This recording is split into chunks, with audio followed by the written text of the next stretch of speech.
नमस्कार दोस्तों, आपका हमारे चैनल पे बहुत बहुत स्वागत है। अभी जैसा कि कुछ दिन पहले इंडिया और चाइना में यानी कि LAC पर वहाँ लद्दाख में जो है लड़ाई हो गई थी वहाँ पे सैनिकों की, जिसमें से हमारे जो देश के सैनिक थे यानी कि इंडियन आर्मी के जो जवान थे वो लोग जो है लड़ाई में 20 से ज़्यादा शहीद हुए थे और काफ़ी ज़्यादा घायल है। और ये लड़ाई बिना के बेवजह चीन की तरफ से हुई है और ये क्यों हुई है, कैसे हुई है, ये सब लोगों को पता है। लेकिन वहाँ पर हमारे देश के जो सैनिक थे वो शहीद हुए थे, जो कि बहुत ही ज़्यादा दुख की बात है, जो कि ऐसा नहीं होना चाहिए था। अब उसके बाद से जब से ये लड़ाई हुई है तब से जो है चाइना से आने वाली चीज़ों का खंडन किया जा रहा है। यहाँ पे कि वहाँ की चीज़ें हमें यूज़ नहीं करनी, जो कि बहुत पहले ही हो जाना चाहिए थे, क्योंकि वहाँ के खुद के जो लोग हैं दूसरी चीज़ों को इस्तेमाल नहीं करते, लेकिन दूसरे देशों में जो है चीज़ें जाती है। तो मैंने कहीं पढ़ा था जहाँ पे इंडिया में जो है वहाँ से इलेक्ट्रॉनिक जो चीज़ें आती है वो 37% यानी कि 37% चीज़ें आती है इलेक्ट्रॉनिक की चीज़ें, जिसमें से जितनी भी मोबाइल कंपनियाँ हो गई, वीवो, ओप्पो, शोमी, वन प्लस, सब चीन की कंपनी है। और भी जितने सारे चीज़ें आइटम्स होते हैं इलेक्ट्रॉनिक की वो मोस्टली जो है चीन से आती है, जो कि बिल्कुल नहीं पता कैसी होती है कैसी नहीं होती है, वहाँ के लोग क्या जासूसी करते हैं नहीं करते। और कई बार ऐसे जो है कह सकते हैं कि दूसरे देशों में अमेरिका ने आरोप भी लगाए थे कि वहाँ पर ऐसे जासूसी की जाती है ऐप के ज़रिए। अभी जब से लड़ाई हुई है चीन में साइबर अटैक भी चल रहा है, कुछ चीज़ें फ़ोन में डाल के या फिर कोई ऐप के थ्रू, या फिर जैसे आप लोगों को पता है कि आपको नहीं पता हो तो मैंने एक वीडियो बनाई थी डोस और डीडोस अटैक क्या होता है। तो डोस के बाद आता है डीडोस अटैक।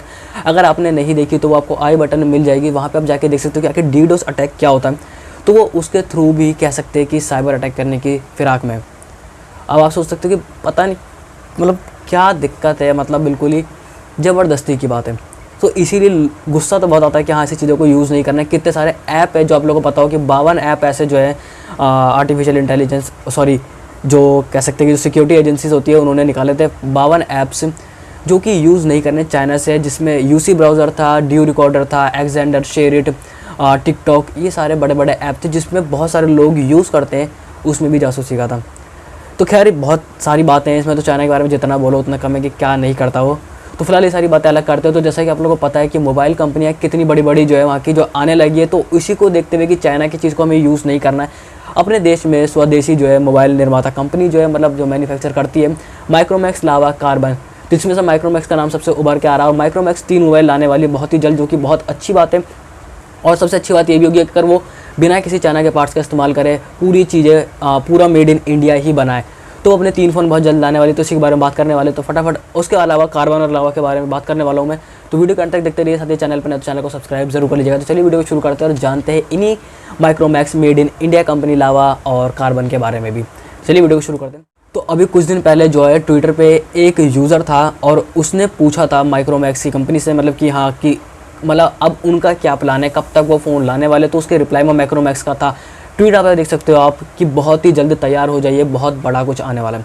तो अब क्या बड़ा आने वाला है, तो जितनी भी न्यूज़, जितनी भी रिपोर्ट, ये सब आर्टिकल आए हैं उसके हिसाब से अगर माने तो माइक्रोमैक्स 3 फ़ोन लाने वाली है। यानी कि इसके बारे में एक फैक्ट भी बताऊंगा माइक्रोमैक्स के बारे में भी आपको। तो माइक्रोमैक्स 3 फ़ोन लाने वाली है, जिसमें से एक बजट फ़ोन होने वाला है और एक प्रीमियम फ़ोन भी होगा उसमें से, तो 10,000 के रेंज के आसपास होगा। और एक शायद प्रीमियम फ़ोन मैंने बताया, तो अच्छा आ सकता है प्रीमियम फ़ोन भी, जो कि जैसा भी हो जो भी हो इंडिया का होगा तो बहुत ज़्यादा। अभी ऐसी सिचुएशन चल रही है, माइक्रोमैक्स कंपनी को मौका मिला है दोबारा से, और इंडियन कंपनी को दोबारा से मौका मिला है ऊपर उठने का, शोमी, ओप्पो, वीवो, इन सबको पीछे छोड़ने का। तो अगर माइक्रोमैक्स की बात करूँ तो उसका लास्ट फ़ोन अक्टूबर में लॉन्च हुआ था पिछले साल। i1 नोट ऐसे करके फ़ोन था, i1 नोट, जो कि 8,199 रुपये का था, जो कि बजट फ़ोन ही था, जो पिछले साल अक्टूबर में लॉन्च हुआ था, जो उसका लास्ट फ़ोन था। उसके बाद से माइक्रोमैक्स नहीं बना रही थी फ़ोन, लेकिन अब उसको मौका मिला है दोबारा से उठने का। तो उसके बारे में आपको एक फैक्ट बताता हूँ माइक्रोमैक्स के बारे में। माइक्रोमैक्स 2014 तक इंडिया की नंबर 1 कंपनी थी, जो कि सबसे टॉप पे चल रही थी 2014 में। लेकिन और अगर उसके एक और चीज़ बताना चाहूँगा, उसी टाइम कह सकते हैं कि मार्च अप्रैल के महीने में माइक्रोमैक्स दुनिया की 10वीं सबसे बड़ी कंपनी चल रही थी। लेकिन उसके बाद से जब से शोमी आ गई है पीछे से, बड़ी तेज़ी से आई, और जितनी भी इंडियन कंपनी थी, चाहे माइक्रोमैक्स बहुत अच्छी कंपनी थी और बहुत अच्छे खासे तरीके से चल रही थी, लावा और कार्बन भी फ़ोन उसके भी चल रहे थे। लेकिन उसके बाद से जो है जैसी शोमी आई पीछे से, हमारी कंपनियां देश की पीछे रह गई। तो अब बहुत अच्छा मौका इनको दोबारा उठने का, बहुत सारे फ़ोन वो लाने वाली, 3 फ़ोन लाने वाली, तो शायद जुलाई तक में अगले महीने शायद फ़ोन आ जाएगा, क्योंकि उन्होंने कहा दिया कि तैयार हो जाए। और अब माइक्रोमैक्स पर भी प्रेशर है कि अच्छा फ़ोन ला कर दे। अब जितने भी लोग हैं इंडिया के, तो पूरा तरीके से सपोर्ट उनको भी मिलने वाला है, क्योंकि मेड इन इंडिया चीज़ होगी। और आपने देखा होगा ट्वीट में, आप दोबारा देख सकते हो, यहाँ पे हैशटैग भी उन्होंने इस्तेमाल करा है, made in India, made by India और मेड फॉर इंडिया। तो अब देखते हैं कि अगले महीने तक आ जाते हैं तो बढ़िया। इसके अलावा लावा और कार्बन भी कह सकते हैं कि मेड इन इंडिया कंपनी है, तो वो भी एक फ़ोन ज़रूर ला सकती है। तो लावा जो है अपना Z66 फ़ोन ला सकता है, जो कि 3 GB रैम के साथ आएगा, जुलाई में आ सकता आएगा, पक्का नहीं है, लेकिन लावा भी ला सकता है। और कार्बन भी ला सकता है। कार्बन मेनली जो है फीचर फ़ोन बनाता है, लेकिन वो स्मार्टफोन भी बनाने की सोचेगा। उसने बनाया ऐसा नहीं है, लेकिन अभी मौका बहुत अच्छा है इंडियन कंपनी को दोबारा से ऊपर उठने का।